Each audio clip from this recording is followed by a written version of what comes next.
Welcome back to this special edition of 2020. There were powerful and raw moments on Capitol Hill late this week. Testimony about the rise in hate crimes and discrimination against Asian Americans. Illinois Senator Tammy Duckworth adding her voice to so many others, demanding action when it comes to crimes against Asian Americans, most often going underreported in this country, and the destructive power of words used over the past year during this pandemic. I asked Senator Duckworth about all of this just a short time ago. Senator Duckworth, thank you for being here tonight. I know you testified on Capitol Hill late this week, the first hearing on Asian American hate in this country in more than 3 decades. You were very honest about what you've seen, and it's great to have you with us here tonight. I did want to get your reaction, first of all, to President Biden in Atlanta tonight. He said words have consequences, that this should be called coronavirus, full stop. Vice President Harris said in the last year that leaders with the biggest pulpit in the world were spreading hate. Do you agree with that? Do you see a direct connection, words that were used during the pandemic, with this rise in hate against Asian Americans? Yes, I do see a direct link between these hateful terms that President Trump has used and many of his supporters have used to call the coronavirus, and really, it's just this further effort to scapegoat and shift the blame away from his own failures onto the Asian American community. But unfortunately, it has grown into an all-out attack on Asian Americans across this country, and that's just simply not acceptable. You have called for formal investigations into crimes against Asian Americans in this country that you say go underreported and have for many years. You heard what the FBI director said, Christopher Wray, in the last 24 hours, that what we saw in Atlanta this week, he said that it does not appear the motive to be racially motivated. Do you agree with him on that point? Is this bigger than that? I think it's too soon to know exactly what the motivation was in Atlanta. I will tell you, though, that the issue is much bigger than the shootings in Atlanta. We have seen that race crimes, hate crimes against Asian Americans have risen by over 150% in the last year alone in our major cities.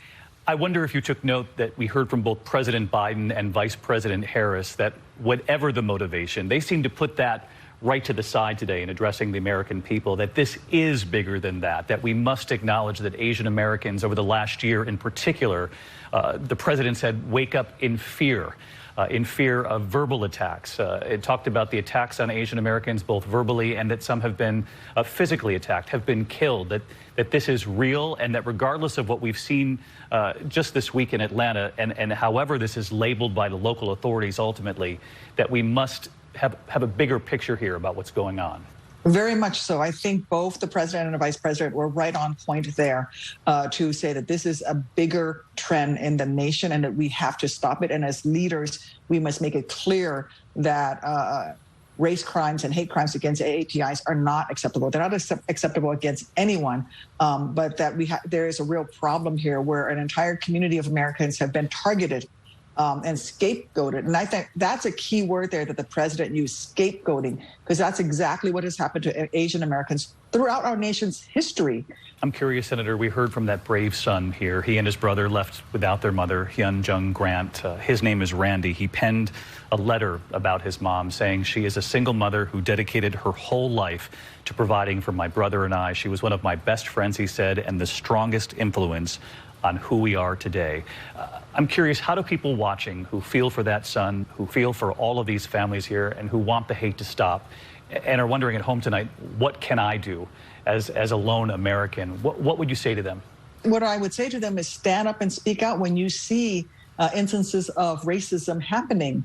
You have to call out bad behavior instead of turning the other way. We've had Asian Americans attacked in public places and no one comes to their aid. No one comes to their rescue. It happens on a daily basis. Somebody makes racist comments in a grocery store. My own mother, when she goes grocery shopping sometimes, has to endure racist comments, from other shoppers. And the people around them may hear but say nothing. So every individual can make a difference. You can teach your children that these are racist terms and this is not acceptable. You can model the best behavior and call it out when you see it happening, because it's happening all over the country. Hopefully we've started that conversation here tonight. Senator Duckworth, thanks so much for taking the time for us.